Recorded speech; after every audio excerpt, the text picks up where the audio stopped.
Hello and welcome to Perspectives, the Year in Review edition, part 2. Yesterday we looked at the biggest Catholic news story of the year, definitely the Year of Mercy. Today we're going to look at the most significant secular story of the year, and joining me again are Sebastian and Emilie.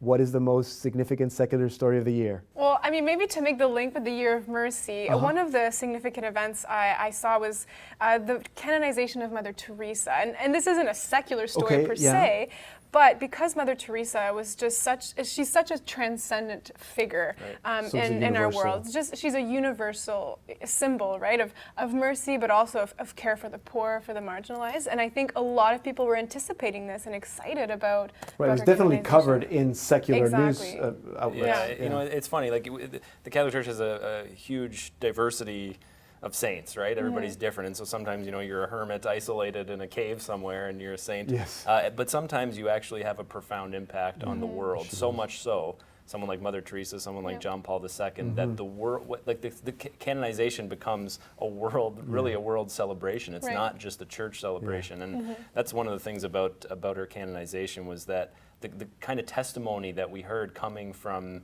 Hindus and other non-Christians and non-Catholics, especially from India, where she ministered for most of her life, but really all over the world. I mean, you know, she struck a chord with the human heart, and she really put mercy into action. And they're kind of, you could see, but her and Francis are kind of kindred spirits in that sense, you know, in the practicality of it. It's not just about talking about systemic things that we need to change. It's look at the person in front of you who's suffering and help that person. And she really lived that mercy. So that's a good link. I think for me, the other story is maybe not one, it has nothing to do with mercy, or maybe it does.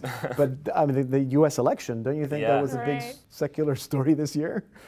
Yeah, I mean, in our part of the world, I mean, Canada, bordering the United States, we can't escape this. The surprise election, obviously, of Donald Trump.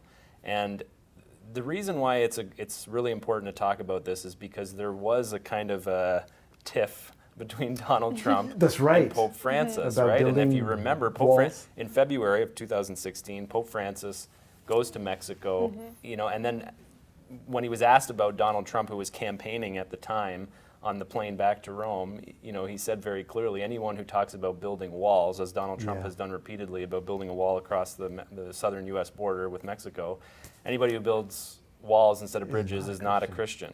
And Donald Trump took offense to this and you know, came back at the Pope a little bit, but you know, it's a fascinating thing, and what it really is a challenge to the church in North America, and especially in the United States, to say, you know, what is our role in the society? What happens when you have a figure who is seemingly diametrically opposed to the leader of the Catholic Church, and not only in terms of immigration and refugees, but also the environment? I was going to say that even at a very practical level, I think that if you look at a secular story that affects Catholics, I mean, just how polarized the Catholic vote was in the United States. That whole, I mean, we were struggling here in Canada to make sense of what was happening and why it was so polarized in a way that I don't think I'd seen before. Yeah, and it's a good point, because a lot of people talk about, you know, what is, like, is there a Catholic vote? And is it a swing vote? And like, and really what we saw, that it was pretty much split, you know, 50-50. And that's reflective, like you said, about the divisions that exist in the American church especially, and how politics comes first for a lot of people as opposed to their belief and the community of faith that they belong to, which is the church. So the bishops, especially in the United States, have their work cut out for them, although they're not totally on the same page either, all of them. So it's a real challenge. The next 4 years, maybe 8 years, is going to be a real challenge.